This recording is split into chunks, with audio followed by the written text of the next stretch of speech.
ইন্তেকালের প্রায় 40 ঘন্টা পর রাসূলুল্লাহ সাল্লাল্লাহু আলাইহি সাল্লামকে দাফন করা হয়। রাসূলুল্লাহ সাল্লাল্লাহু আলাইহি সাল্লাম ইন্তেকাল করেন সোমবার জোহরের আগে। আমরা যদি টাইম হিসাবে বলি আনুমানিক সকাল 10টা-11টা এরকম। আর ওনাকে দাফন করা হয় বুধবার রাতে, মাঝরাতে বা ফজরের আগে। সেই হিসাবে সময়টা প্রায় ধরা হয় 40 ঘন্টার মতো। তো এই 40 ঘন্টায় কি হয় এরকম যদি আমরা লিস্ট করি তাহলে 10টা পয়েন্ট বলা যাবে যে এই 40 ঘন্টায় কি হয়েছিল। প্রথমত রাসূলুল্লাহ সাল্লাল্লাহু আলাইহি ওয়াসাল্লাম ইন্তেকালের পর উনি যে আসলে ইন্তেকাল করছেন কিনা এইটা নিয়ে একটা কনফিউশন দেখা দেয়। স্পেশালি অনেক সাহাবী মেনে নিতে পারছেন না যে রাসূলুল্লাহ সাল্লাল্লাহু আলাইহি ওয়াসাল্লাম ইন্তেকাল করছেন। ওমর ইবনুল খাত্তাব রাদিয়াল্লাহু আনহু তো বলেই ফেললেন যে যে বলবে রাসূলুল্লাহ সাল্লাল্লাহু আলাইহি ওয়াসাল্লাম ইন্তেকাল করছেন তাকে কতল করা হবে। উনি মসজিদে এই ঘোষণাটা করেন। পরে আবু বকর রাদিয়াল্লাহু আনহু যখন আসেন উনি একটু দূরে ছিলেন। উনি আসার পর উনি কনফার্ম করলেন যে রাসূলুল্লাহ সাল্লাল্লাহু আলাইহি ওয়াসাল্লামকে উনি দেখতে গেলেন, উনি ওনার কপালে চুমু দিলেন, তারপর কনফার্ম করলেন যে রাসূলুল্লাহ সাল্লাল্লাহু আলাইহি ওয়াসাল্লাম ইন্তেকাল করছেন। তার মানে প্রথমত হলো ডেথ কনফার্মেশন একটা। সেকেন্ড হলো গিয়ে এটার কিছুক্ষণ পর, কয়েক ঘন্টা পর সাকিফায়ে বনু সাইদা নামক একটা জায়গায় মসজিদ থেকে একটু কাছেই ওইখানে একটা মিটিং হয়। সেই মিটিংকে আবু বকর রাদিয়াল্লাহু আনহুকে খলিফা নির্বাচিত করা হয় এবং এইটাকে বলা হয় তাকে উম্মতের উপর অনেক বড় একটা ফিতনা আসতে পারতো। তো এই ফিতনাটা রাসূলুল্লাহ সাল্লাল্লাহু আলাইহি ওয়াসাল্লাম ইন্তেকালের কয়েক ঘন্টা পরের এই ফিতনাটা দূর করা হয় আবু বকর রাদিয়াল্লাহু আনহুকে খলিফা নির্বাচনের মধ্য দিয়ে। তার মানে দুইটা ইভেন্ট গেল। 3 নম্বর হলো রাসূলুল্লাহ সাল্লাল্লাহু আলাইহি ওয়াসাল্লামকে গোসল দিতে হবে। তো স্বাভাবিক যে কেউ ইন্তেকালের পর ওনাকে গোসল দেওয়ার সময় ওনার কাপড় খোলা হয়, তারপর গোসল দেওয়া হয়। তো রাসূলুল্লাহ সাল্লাল্লাহু আলাইহি ওয়াসাল্লামকে গোসল দেওয়ার সময় কিভাবে করা হবে এবং ওনার কাপড় খোলা হবে কিনা এটা নিয়ে সাহাবীদের মধ্যে একটা কনফিউশন দেখা দেয়। তো সময়টা ধরে নেওয়া হয় আনুমানিক সোমবার ওই দিনই বা মঙ্গলবার ওই দিনই রাতের মধ্যে। তখন আল্লাহ সবাইকে একটা ঘুম পাড়িয়ে দেন, সব সাহাবীদেরকে, এবং ওনারা ঘুমের মধ্যে একটা আওয়াজ শুনতে পান।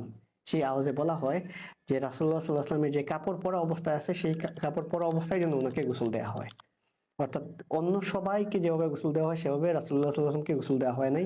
ওনাকে কাপড় পরা অবস্থায় গোসল দেওয়া হয়। রাসূলুল্লাহ সাল্লাল্লাহু আলাইহি ওয়াসাল্লামকে গোসল দেন ওনার চাচাতো ভাই এবং ওনার জামাই আলী ইবনে আবি তালিব রাদিয়াল্লাহু আনহু। 4 নম্বর, রাসূলুল্লাহ সাল্লাল্লাহু আলাইহি ওয়াসাল্লামকে কাফন পরানো। রাসূলুল্লাহ সাল্লাল্লাহু আলাইহি ওয়াসাল্লামকে 3টা ইয়েমেনি কাপড় দিয়ে কাফন পরানো হয় এবং এই ইয়েমেনি কাপড়টা যে জায়গা থেকে আসে সেই জায়গাটার নাম হলো সাহুল নামক একটা অঞ্চল। ওই জায়গাটা থেকেই কাপড়টা আসে। ওইখানের কাপড় দিয়ে রাসূলুল্লাহ সাল্লাল্লাহু আলাইহি ওয়াসাল্লামকে কাফন পরানো। এবার সবচেয়ে ইম্পর্টেন্ট প্রশ্ন জানাজার নামাজ। রাসূলুল্লাহ সাল্লাল্লাহু আলাইহি ওয়াসাল্লামের জানাজা পড়াবেন কে? এটা নিয়েও দেখা যায় কিছু কনফিউশন দেখা দেয়। পরবর্তীতে সাহাবীরা সিদ্ধান্ত নেন যে জানাজার নামাজে কোনো ইমাম থাকবেন না, প্রত্যেকেই নিজে নিজে গিয়ে নামাজ পড়বেন। যেমন ধরেন আমরা জামাতে নামাজ মিস হলে আমরা যেমন একা একই নামাজ পড়ি, এরকমই প্রথমে পুরুষরা গিয়ে নামাজ পড়েন, তারপর মহিলারা গিয়ে, তারপর বাচ্চারা গিয়ে, যারা ছোট ছিল তারা গিয়ে নামাজ পড়েন। অর্থাৎ ওই নামাজের কোনো ইমাম ছিলেন না। জানাজার নামাজ প্রত্যেকেই নিজে নিজে গিয়ে জানাজার নামাজ, আমরা যেমন জামাত ছুটলে যেরকম নিজে নিজে নামাজ পড়ি ঠিক তেমনি নিজে নিজে গিয়ে জানাজার নামাজ পড়েন ইমাম ছাড়া। 6 নম্বর হলো কবর খোঁড়া। তো রাসূলুল্লাহ সাল্লাল্লাহু আলাইহি ওয়াসাল্লামকে তো দাফন করা হবে, কবর খুঁড়তে হবে। তো কোন জায়গায় ওনাকে দাফন করা হবে এটা নিয়ে প্রথমে একটা কনফিউশন দেখা দেয়। কেউ বলেন জান্নাতুল বাকিতে দাফন করা হোক, কেউ বলেন অন্যান্য জায়গায়। তখন আবু বকর রাদিয়াল্লাহু আনহু বললেন যে উনি একটা হাদিসের উদ্ধৃতি দিলেন যে রাসূলুল্লাহ সাল্লাল্লাহু আলাইহি ওয়াসাল্লাম বলছেন যে নবীরা যেই জায়গায় ইন্তেকাল করেন সেখানেই তাদেরকে দাফন করা হয়। এর ফলে রাসূলুল্লাহ সাল্লাল্লাহু আলাইহি ওয়াসাল্লাম যেখানে ইন্তেকাল করেন অর্থাৎ আয়েশা রাদিয়াল্লাহু আনহার ঘর, সেই জায়গায় রাসূলুল্লাহ সাল্লাল্লাহু আলাইহি ওয়াসাল্লামকে দাফন করা হয়। 7 নম্বর, রাসূলুল্লাহ সাল্লাল্লাহু আলাইহি ওয়াসাল্লামের কবর খুঁড়তে হবে। তো কবর খোঁড়ার জন্য তো ওই সময় মদিনা 2টা ওয়েতে কবর খোঁড়া হতো, 2টা স্টাইলে। তো কে বলা হলো যে এই যে কবর খোঁড়া হবে তো এই 2টা স্টাইলে মদিনাতে কবর খোঁড়া হয়। তো এই 2জন সাহাবী কবর খোঁড়েন, একজন এক স্টাইলে আরেকজন আরেক স্টাইলে। তো বলা হলো যে তাহলে 2জনকে খবর দাও, যে আগে আসবে সেই কবর খুঁড়বে। তখন দেখা যায় আবু তালহা আনসারী রাদিয়াল্লাহু আনহু আগে আসেন এবং তিনি রাসূলুল্লাহ সাল্লাল্লাহু আলাইহি ওয়াসাল্লামের কবরটা খুঁড়েন। অতঃপর রাসূলুল্লাহ সাল্লাল্লাহু আলাইহি ওয়াসাল্লামকে দাফন করতে হবে। দাফন করার সময় 4জন সাহাবী কবরে নামেন। সেই 4জন সাহাবী ছিলেন রাসূলুল্লাহ সাল্লাল্লাহু আলাইহি ওয়াসাল্লামের পরিবারের অন্তর্ভুক্ত। এখানে আরেকটা জিনিস বলে রাখা ভালো যে রাসূলুল্লাহ সাল্লাল্লাহু আলাইহি ওয়াসাল্লামকে যে গোসল করা হবে তো এইটা কে করবেন এইটা নিয়েও তো একটা কনফিউশন হওয়ার কথা। ওই যে আবু বকর রাদিয়াল্লাহু আনহু খলিফা হলেন, খলিফা হওয়ার পর তো উনি অনেকগুলা ডিসিশন, লাস্টে শেষের ডিসিশনটা নিবেন কে? এই জায়গায় হলো খলিফা, উনি আসলে ডিসিশনটা নেবেন। উনি যদি ডিসিশনটা না নিতেন তাহলে একটা বিশৃঙ্খলা দেখা দিত।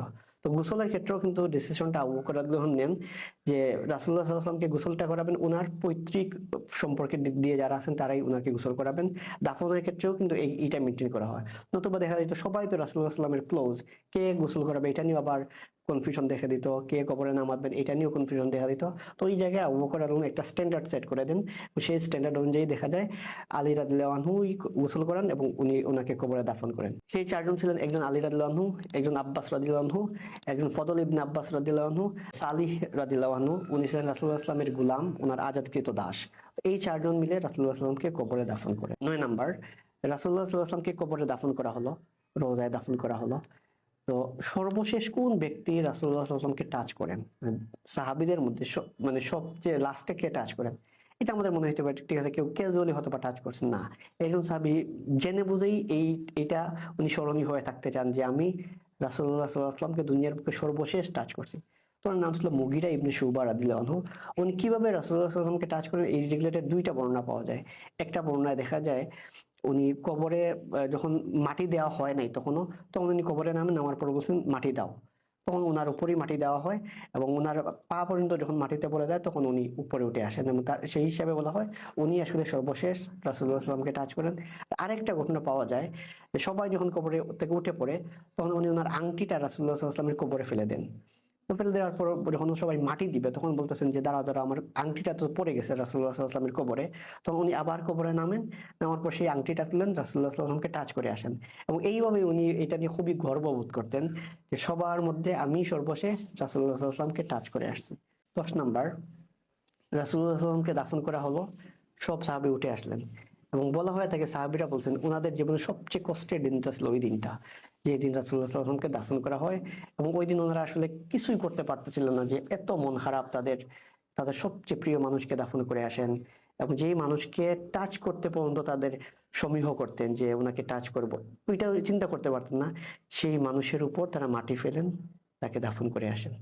এবং ওনারা যখন ফিরে আসেন তখন ফাতিমা রাদিয়াল্লাহু আনহা রাসূলুল্লাহ সাল্লাল্লাহু আলাইহি ওয়াসাল্লামের মেয়ে, উনি আনাস ইবনে মালিক রাদিয়াল্লাহু আনহুকে জিজ্ঞেস করলেন, ও আনাস তুমি কিভাবে পারলে আমার রাসূলের উপর তুমি মাটি ফেলতে? এত ইমোশনালি ওনারা রিয়াক্ট করেন, কিভাবে পারলা আমার রাসূলের উপর তোমরা মাটি ফেলতে? এখানে আরেকটা ঘটনা আছে, সেটা হলো আয়েশা রাদিয়াল্লাহু আনহা উনি একবার স্বপ্ন দেখেন, উনি স্বপ্ন দেখেন যে 3টা চাঁদ ওনার কুলের উপর পড়ছে।